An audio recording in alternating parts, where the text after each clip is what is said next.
We have been inquiring into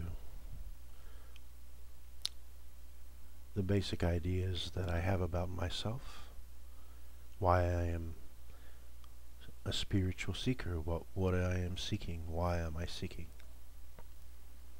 and what is my relationship with the world, what is the world to me, what is the objective, and in the last we looked at what is the body and what is my relationship to the body.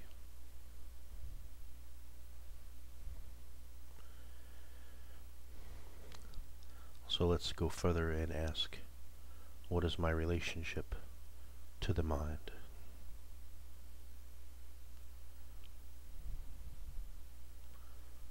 What we call mind. What is my relationship to that?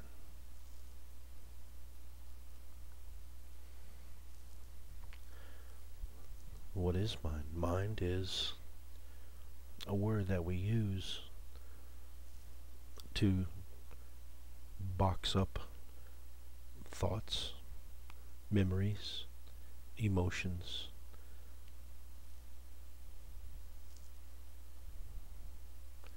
mental images, ideas,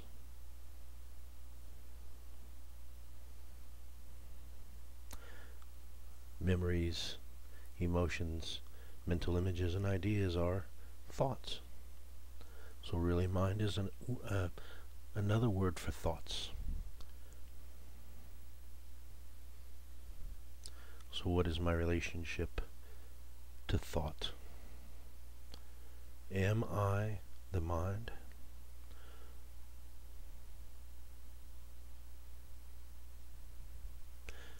Or am I aware of the mind or thoughts? What is the answer?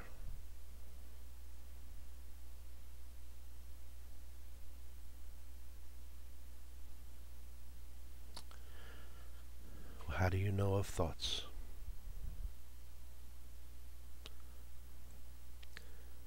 You know that thoughts come and go. You know that sometimes we call thoughts memories. You know of the mental images.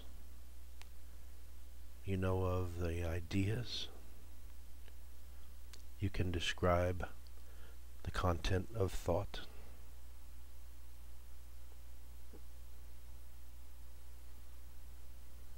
You can describe the frequency of thought. You can describe the state of thought, if thought is aggravated, if thought is recurring, if thought is excessive or confused. You can say thought is good or bad. You can repeat what the last thought was. You were aware that the thought came and the thought passed, and then the next thought came and the next thought passed.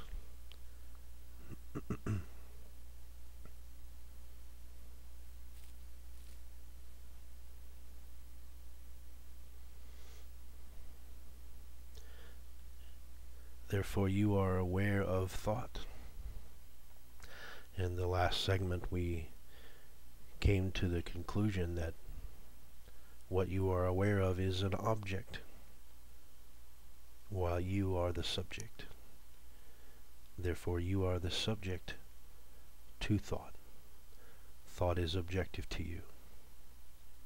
What you are is that which knows thought, that which is there to receive the thought, that which is there to be aware of thought, to know thought.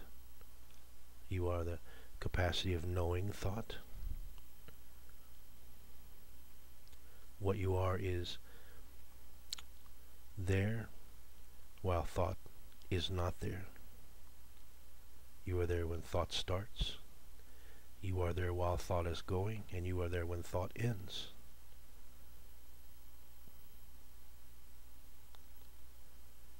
You are there when thought begins again.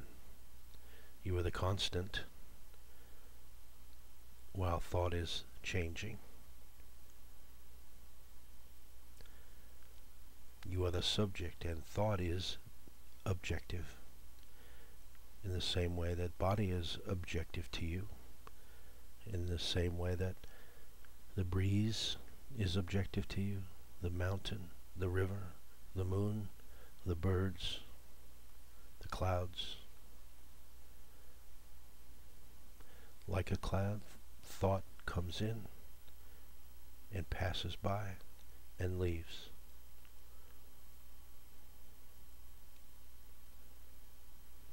No matter what the content of thought is, you remain as the untouched subject of thought.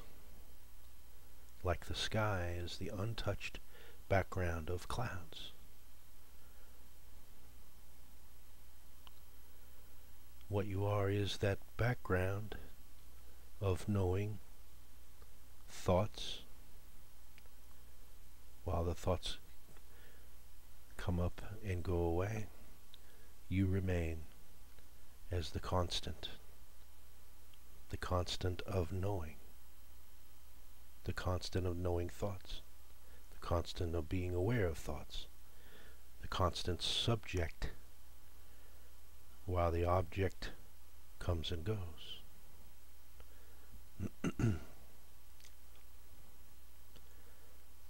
We may call thought a pattern, a specific configuration of objectivity, of data, of experience. Thought is definitely an experience to you, as is body.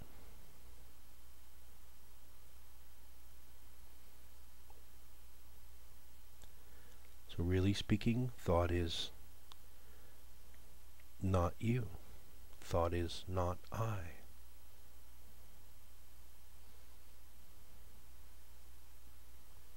Thought is not the subject. Thought is the object. What you are is that capacity to know thought, the capacity to know the body, the capacity to know the world. What you are is the constant background of subjectivity, of being aware, of knowing.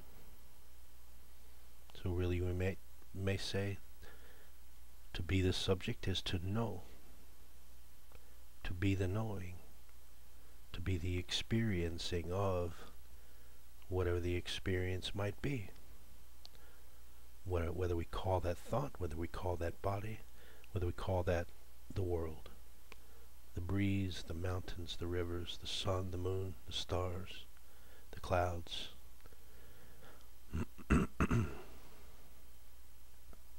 Right now, what you are is that constant capacity or background of knowing whatever the experience might be. The constant, which we may call experiencing. The fact of experiencing.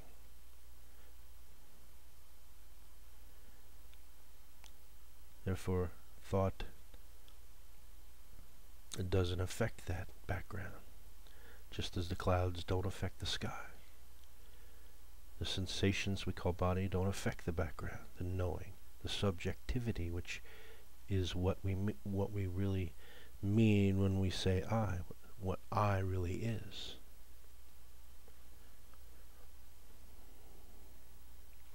So I is there, constant. You are always there. You remain constant. You are invariable while experience changes. The body changes. Thoughts change. The world changes.